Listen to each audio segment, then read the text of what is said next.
خبروں میں خوش آمدید خبروں کے سلسلے کو دوبارہ سے آگے بڑھائیں گے اور آپ کو بتائیں گے کہ وزیر خارجہ شاہ محمود قریشی نے تمام فریقوں پر زور دیا ہے کہ وہ بلا تاخیر بین الافغان مذاکرات شروع کرانے کے لیے باقی ماندہ امور کا حل یقینی بنائیں۔ سماجی رابطوں کی ویب سائٹ ٹویٹر پر جاری اپنے بیان میں انہوں نے کہا کہ ہمیں اس تاریخی موقع کی اہمیت کو ضائع نہیں کرنا چاہیے۔ وزیر خارجہ نے کہا کہ افغان عمل کو اس نہج تک لانے میں ہماری اجتماعی کوششیں کامیاب ہوئی ہیں۔ انہوں نے مزید کہا کہ افغانستان میں قیام امن سے پورے خطے میں امن و استحکام کی راہ ہموار ہوگی۔ پاکستان افغان عمل سمیت خطے میں امن و استحکام کے لیے اپنا مصالحانہ کردار ادا کرتا رہے گا۔ آپ کو اہم خبر سے آگاہ کرتے چلیں، احتساب عدالت اسلام آباد میں توشیخانہ ریفرنس کی سماعت آج ہوگی۔ آصف علی زرداری کی پیشی پر احتساب عدالت اور نیب دفاتر کی سیکیورٹی بڑھاتے ہوئے غیر متعلقہ افراد کے داخلے پر پابندی عائد کر دی گئی۔ نیب حکام کے مطابق ایک سیاسی جماعت کے رہنما کارکنان کو احتساب عدالت آنے کی ترغیب دے رہے ہیں۔ احتساب عدالت نیب میلوڈی دفتر اور نیب اولڈ ہیڈ کوارٹرز کی سیکیورٹی بڑھائی جائے گی۔ چیف کمشنر اسلام آباد نے احتساب عدالت اور نیب دفاتر کی فول پروف سیکیورٹی کا حکم دے دیا۔ لیگی رہنما مریم نواز شریف نے پارٹی کے اتحادیوں سے رابطے شروع کر دیے۔ مرکزی جمعیت الاہل حدیث کے سربراہ پروفیسر ساجد میر کی قیادت میں وفد نے ملاقات کی۔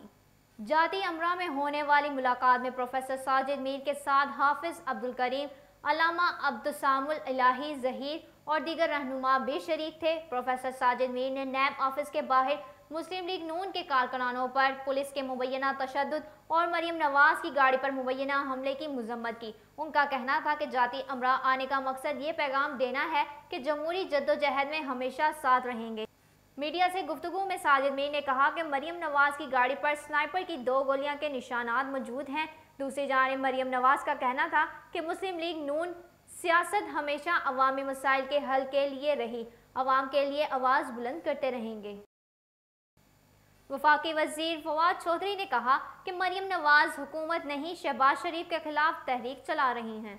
فواد چودھری کا کہنا تھا کہ مریم نواز کی سیاست پارٹی قیادت پر قبضہ کرنے کی ہے۔ شہباز شریف پارٹی قیادت سے گریں گے تو ہی مریم سیاست کریں گی، جبکہ شہباز شریف کی بھی سیاست مریم نواز کیمپ کے خلاف ہے۔ فواد چودھری نے دعویٰ کیا کہ شہباز شریف کی ترجیح ہے کہ مسلم لیگ نون کی قیادت پر اپنا قبضہ مستحکم کریں۔ جب تک مریم اور شہباز کی لڑائی ختم نہیں ہوتی، وہ اے پی سی میں جا کر کیا کریں گے؟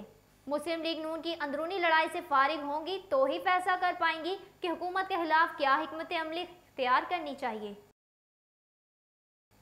آپ کو اہم خبر سے آگاہ کرتے چلیں، میئر کراچی کی مدت ختم ہونے کے بعد متفقہ ایڈمنسٹریٹر لانے کا پلان تیار کر لیا گیا۔ آئندہ بلدیاتی انتخابات سے پہلے ڈی لیمیٹیشن ہوگی۔ بااختیار میئر لانے کے لیے سندھ اسمبلی میں بل پیش کیا جائے گا۔ پی ٹی آئی رہنما خرم شیر زمان کا کہنا ہے کہ کراچی نے ہمیں بڑا مینڈیٹ دیا، اس لیے وفاقی حکومت پر بہت دباؤ ہے۔ پیپلز پارٹی کو ایک آخری موقع دینے اور سندھ حکومت کے ساتھ مل بیٹھنے کو تیار ہیں۔ اگر اب بھی کام نہ کیا تو ڈنڈے کا آپشن رہ جائے گا۔ دوسری جانب کراچی سمیت سندھ بھر کے مسائل حل کرنے کے لیے وفاقی اور سندھ حکومت ایک بیچ پر آ گئی۔ مسائل کے حل کے لیے مشاورتی کمیٹی تشکیل دے دی گئی۔ کمیٹی کی تشکیل کے حوالے سے ترجمان سندھ حکومت مرتضی وہاب نے بھی تصدیق کر دی۔ آگے بڑھتے ہوئے آپ کو بتاتے چلیں، ہائیڈرو پاور پروجیکٹ کے ذریعے 3415 میگا واٹ گرین انرجی پر تیزی سے کام جاری ہے۔ 16750 پاکستانیوں کو اس منصوبے کے تحت روزگار کے مواقع فراہم ہوں گے۔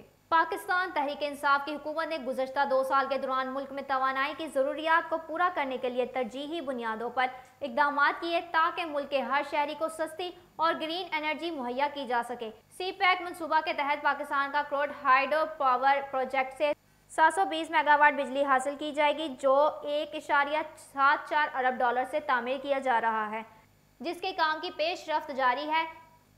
اس کی تکمیل ہونے پر 5 ملین کی آبادی کو کلین اینڈ گرین انرجی کی فراہمی یقینی ہو جائے گی۔ اس منصوبے سے پاکستان اور آزاد کشمیر میں صارفین کو سالانہ 5 ارب یونٹ صاف اور سستی بجلی مہیا ہوگی۔